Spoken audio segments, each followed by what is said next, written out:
All right, let's take a look at continuing with pHs of solutions.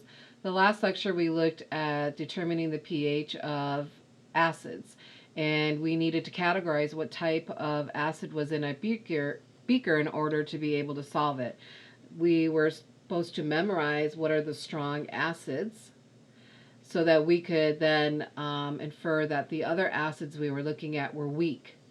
Well, the same process goes in here, always answering the question, what is in my beaker, to know that it's a base, and then continue on to determine if it was a strong base or a weak base, because those are solved a little bit different. So strong bases are going to contain alkali metals, and alkali metals are all in this group 1 column here. And it says in some of the alkaline earth metals from group 2. So this is your group 2. It specifically says that those metals are going to be barium, strontium, and calcium. So we look for barium, strontium, and calcium. So those are going to compose your strong bases. The one thing that you need to understand is, what does that strong base look like when it is in a group 2 column? So when the calcium combines with the hydroxide, which makes it a base, and you crisscross that, it's going to be CaOH2. That's important because bases from the group 1, the alkali metals, are going to be just like, for instance, LiOH. So when they dissociate 100% into ions, this is going to produce 2 hydroxides, and this will only produce 1 hydroxide. So let's take an example of the barium hydroxide here. So let's change this to 0.20 molar. Sorry about that. And this says, what is the pH of a solution that's 0.2 molar barium hydroxide? First of all, what is in my beaker? I recognize that that's a strong base. A strong base is just like a strong acid. It will 100% ionize into ions. So initially, I have a 0.20 molar solution of this and nothing of that. This immediately is going to go down to 0, and this is going to go all into ions. The one thing I have to take a look at is that there are 2 hydroxides being formed here. So this is going to be 2 times this. So this total molarity of concentration of the hydroxide is going to be 0.40 molar. Going back to those original pH equations, all right, these are the ones that you really need to be able to use to finish many of these questions.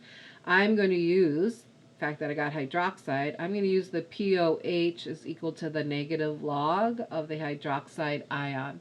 And then I'm going to put that information where it belongs here, which is 0.4 molar, to determine that the POH is 1.40. Going back up to the problem, it could have asked me to determine the POH, but it did not. Don't always assume it's asking for a pH. This is all about the details of the problem and knowing what your X gave to you and what is it asking you to determine. So it asked for a pH instead. So going back to those original equations, I can put my value in here and get a final answer of 12.60. You will forget that there will be a 2 here, so when you do this, you'll only get 0.2 molar. So be aware of this for those group 2 metals. Okay, let's go on and look at weak bases. Weak bases have this type of a format here where it is a negative ion, all right, some type of negative ion reacting with water to give you these results. So when we look at this, remember that a base, a Bronsted base, is going to be a proton acceptor. So who's going to give that proton? The water is going to give that proton to that. That's what a base is. It's able to accept that proton. By giving that to it, you get the HB, and this turns into OH minus. As soon as I write an OH minus to my equation, I want you to immediately write Kb. All right, you need a Kb every time a hydroxide ion is produced. So here's the Kb expression written up here. So what I want to do then is focus on how to write some base equations using this format. So let's take a look at, again, how to write these equations, because so far we have written equations for weak acids, strong bases, and now we're doing weak bases. So let's just kind of look at what this all looks like. When I come to this one, it's a negative value, so I know that it's going to act like a base. I'm going to write these hydrolysis reactions, and as I said, a base is a proton acceptor. So it's going to accept this and become HOAC and becomes a hydroxide. I want you to immediately write Kb. As soon as you do a hydroxide, Kb. Hydroxide, Kb. You got to do that because you're going to just use Ka. So get in this habit. It just becomes a habit. So the one thing is, doesn't this seem weird that you have a weak base and then an acid is made? I mean, how does that work that this is a base equation? Well, don't forget that this is a weak acid. What do weak acids do? All right, weak acids do not dissociate. They do not ionize. They stay as the molecule. So this acid is going to contribute a tiny bit of hydrogen ions, but remember, most of it stays as that molecule. Unless it releases that hydrogen ion, it's not going to impact this pH. All right, let's go on to this one. Cyanide. Again, you're always going to react it with water. It's a Bronsted base. It's going to accept to that proton to become HCN plus OH minus Kb. Got to write that Kb. So again, weak acid is not going to dissociate. It is going to impact the pH by adding hydroxides. I'm going to go down to this next one. If I look at it, I'm categorizing and I'm like, wait a minute, that looks a little bit different. That is a weak acid and I'm going to react it with water. Well, what do acids do? Bases will accept a proton. A Bronsted acid donates a proton. It's a proton donator. So this is actually going to donate a proton to make this as the reaction. Once I write the hydronium, I need a Ka. Trying to get you to associate what Ks you need by the equation you're writing. I come down here, I see, oh, that's a weak acid. I'm going to react it with water. An acid donates a proton to be Cn minus plus H3O plus. I would need a Ka for that expression. Now I've written this one down here because it doesn't look like an acid and it doesn't look like this base where it's a negative ion. So this is kind of a unique one and you should know this well because it is your poster child for a weak base on many problems. This is ammonia. I'm going to react it with water. And just like this, that was a proton acceptor, it's going to do the same thing where it becomes NH4 plus OH minus, and that is a Kb.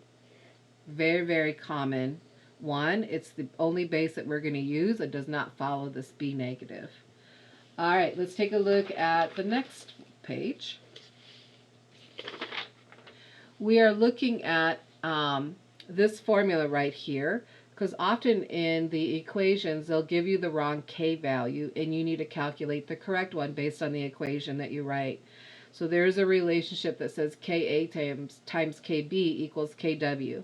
And we know that this is the ionization constant for water, which is 1 times 10 to the negative 14. So make sure you write these equations down on your paper.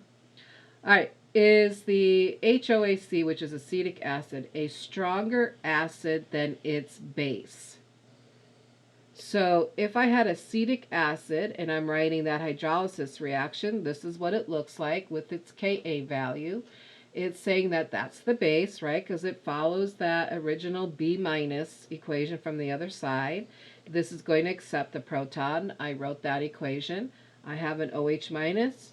That's why there's a Kb. So how do I know if its acid is stronger than its base, or is its base stronger than the acid? You compare their Kas to Kbs like you did in a mixture of weak acids. And Ka is larger than Kb here, which means that as a acid, it is stronger than its base. So it makes a stronger acid, even though it's weak, than a base. That's how you answer those questions. So you need your Kas and Kbs. All right, let's go right on here. What is the pH of 0.4 molar NH3? All right, so the first thing you need to be doing is what is in my beaker? My thing tells me that this is a weak base. Once I know it's a base, I need to write that hydrolysis reaction. If it's acting as a base, don't forget it's a proton acceptor. So this becomes NH4 plus OH minus, boom, Kb. Write it immediately. I need a Kb. Did they give me the Kb? No. That's a very common thing not to do. So I'm going to go back to this top here that tells me to use this information to calculate the Kb. And I get a value of 1.8 times 10 to the negative 5 when I do this math. All right, so this is something that is commonly done in these problems. So that is my Kb. Once I've written that, I always said to make sure you write your K expression, and ours is a Kb expression. So Kb is equal to the NH4 plus the hydroxide all over ammonia. All right, and we now know what the Kb is equal to. Let's do the ice table. Our initial concentration is saying is 0.40 molar, and there's nothing over here. We don't count liquid water. The change then, a little bit of this is going to make some of this. And then our E is 0.4 minus X, X, and X. And we're going to use the 5% rule where we're going to assume very little of this comes off because we do have a small K. Most of it then lies on the reactant side. I'm going to put those E's where they belong into my K expression. And that is all equal to 1.8 times 10 to the negative 5 because I needed the Kb. Doing this math then, I find out the X is equal to 2.7 times 10 to the negative 3. But what is that telling me? What does the X tell me that I would need to know? First of all, I could calculate the equilibrium concentrations of everything, but that's not what it asked for. It asked for a pH. So in here, this is the most important part because it gives me the hydroxide ion concentration. So going back to those original equations, all right, and there's more than one way of answering this, I can take that hydroxide ion concentration and turn it into a pH. So what I'm going to do is I'm going to take the pH is equal to a negative log, all right, and put it into here to determine what my pOH is, which is a 2.57, but it should be pOH. All right, that's what I'm getting. pOH is to that. So my pH is 14 minus 2.57, which is 11.43. Now, I did not do my 5% check. On these problems, they will always work, but if you do want to see how that 5% check works, it's going to be the 2.7 times 10 to the negative 3 over 0.4 molar times 100, and I'm going to get a value of 0.68%. So for us, it will always work that you'll be able to ignore that X. So again, make sure you understand what your X is telling you when you're doing this and what the problem is asking for. All right, so I want you to stop this. I want you to be able to write this equation with this base and see how far you can go solving this problem before you look at this part of the video. All right, so I'm going to write this formula. I said it's always going to react with water. This is a base. It's a proton acceptor. Becomes HOBZ plus OH minus. Boom! Write that Kb. I need a Kb. Get in that habit. Did they give me a Kb? No, they did not give me a Kb. So I'm going to have to do this formula in order to get that. When I do that, I get a value of 1.6 times 10 to the negative 10. So that is my Kb. Write your K expression. So K is equal to the HOBZ, hydroxide, and then the OBZ minus 1. Okay? Now, put the initials in there. So I have, for ICE, I have 0.030 molar, 0 of this, a little bit of this. We'll make some of that, and then combine the E's. Going to ignore this. I'm going to put this information into this problem. And this is equal to 1.6 times 10 to the negative 10. When I do this solving of the x, I get 2.19 times 10 to the negative 6. But again, what is that telling me? That's part of issues for some students is like, okay, I have this x. What does that mean? Take a look at that major equation, what all those x's can tell you. It can tell me the hydroxide ion concentration, and it wants the pH. Oh, it wants the pH, the POH, and the hydrogen ion concentration, so it wants a whole lot. So the POH is equal to a negative log times the hydroxide ion concentration. All right, and so my POH is 5.66. So I did my POH.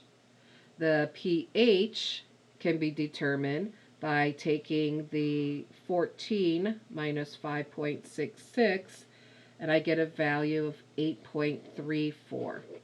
And that was my pH. It also wants to have the hydrogen ion concentration. So to do that, going back to those 4 equations, I can use this information and say 1 times 10 to the negative 14. I have my hydroxide ion concentration, and that value is going to be, I did not do it, 2.19 exponent negative 6 should be 5 times 10 to the negative 9 for some people, but I was able to put that into my calculator a little bit differently to see more numbers. Depending on what your calculator can give to you, it might look like this. Okay, but this is just fine, depending how many digits your calculator gives to you. Okay, so all of that information was given to me by looking at what the x gave to me and going back to those 4 equations to get to these answers. There's other ways to have gotten these answers too. My way is not the only way to do this. Okay, I could have taken this pH and done the second shift log and made this a negative 8.34, and I would have gotten the same value as I did doing it this way. So more than one way to do this. All right, let's take a look at the next one. You do this on your own, write the equation, and solve it. First thing I'm going to do is write that anion reacting with water. It's a proton acceptor. It makes this Kb. I need a Kb. Did they give it to me? Yay! Finally, I have a Kb given to me. All right, I'm going to write my K expression, my Kb expression, which is going to be HF over hydroxide over fluorine with a -1. I have 0.75 molar, 0 and 0. That's my I. I'm going to take a little bit of this. I'm going to make some of that. It looks very repetitive on these setups. Okay, I'm going to ignore this. So because of the small k, I can, the 5% rule will always work. So I'm just putting my information where it belongs, and then I'm going to do the math part to it and find out that the x is equal to 3.24 times 10 to the negative 6. And then some students just blank out, like, what does that mean? Again, go back to this mother equation. It's telling you what it means. All right, that I want to focus on is this. It's a hydroxide ion concentration. And what do they want? They want the hydrogen ion concentration, right? What's the hydrogen ion concentration of a solution? That's this. So hydrogen ion is equal to Kw over hydroxide, which is equal to 1 times 10 to the negative 14 over 3.24. times 10 to the negative 6. And I'm going to get a value of 3.09 times 10 to the negative 9. So this one didn't even ask me for a pH, it just wanted this. So be careful, again, of what it's asking for you and what your X gives to you. All right. You should be experts now and be able to do this whole problem, stop the video, and start to finish. Cn minus plus H2O is going to give you HCN plus OH minus Kb. Immediately write it. Do they give it to me? No. Common thing to do. So I'm going to have to calculate on that on my own, so I get this value when I put that information into there. I'm going to write my K expression. So Kb is equal to HCN hydroxide and the cyanide ion, and we found out that is equal to 2 times 10 to the negative 5th. That's an N. All right, so our ice table should look like 0.15 molar. Ignore that. 0, 0. Take a little bit of this, sprinkle some of this on this side, combine the E's together, and there I have it. I'm going to ignore this X and put this information into my Kb. So it's X times X over 0.15 molar is equal to 2 times 10 to the negative 5th. I'm going to solve this for my X. I get 1.73 times 10 to the negative 3. Again, what does that mean? It means, for me, a hydroxide ion concentration. And they want to know what is the pH. So I think I might take this journey in solving it and determine the pOH, right, and put that value in there.